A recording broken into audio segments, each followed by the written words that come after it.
तहखाने में सन्नाटा पसरा था। सिर्फ अंजलि के दिल की धड़कनों की आवाज़ गूंज रही थी। नानी की पुरानी डायरी, अस्पताल की रिपोर्ट और एक धुंधली सी तस्वीर हाथ में लिए अंजलि किसी छुपे हुए दरवाजे की तलाश में इधर उधर देख रही थी। तभी उसकी नज़र दीवार के एक पुराने हिस्से पर पड़ी। एक जंग खाई कील पर एक पुरानी धूल से ढकी चाबी लटकी हुई थी, जैसे बरसों से किसी के छूने का इंतजार कर रही हो। अंजलि ने वो चाबी उतारी और दीवार को ध्यान से टटोलने लगी।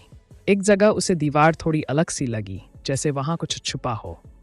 उसने चाबी उस हिस्से में लगाई और धीमे धीमे दरवाज़ा चरमराता हुआ खुलने लगा। दरवाजे के पीछे घना अंधेरा था। अंजलि ने एक दराज से मिली पुरानी मोमबत्ती जलाई, जिसे वह साथ लाई थी। कांपती लौ ने धीरे धीरे सामने की एक संकरी गलियारे को रोशन कर दिया। गलियारे की दीवारों पर पुरानी तस्वीरें थीं, कुछ अधूरी, कुछ जली हुई। उस गलियारे के आखिर में एक और दरवाज़ा था, जिस पर कुछ लिखा हुआ था। जो एक बार अंदर गया, वो लौट कर नहीं आया।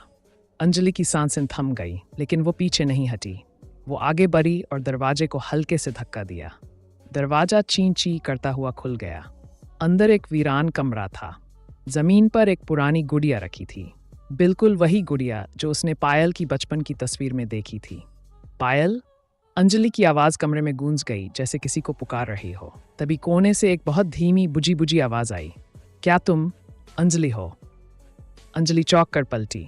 वहाँ एक लड़की खड़ी थी, थकी हुई, कमज़ोर, मगर उसकी आंखों में एक जानी पहचानी सी चमक थी। खाला, पायल, लड़की ने हल्का सा सिर हिलाया।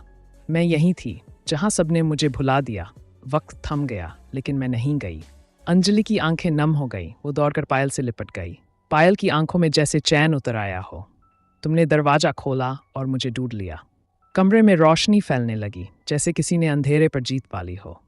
दीवार पर एक और दरवाज़ा उभर आया, बाहर की ओर खुलने वाला रास्ता। अंजलि ने पायल का हाथ थामा और दोनों उस दरवाजे से बाहर निकल गईं। दरवाज़ा उनके पीछे धीरे से बंद हो गया, हमेशा के लिए।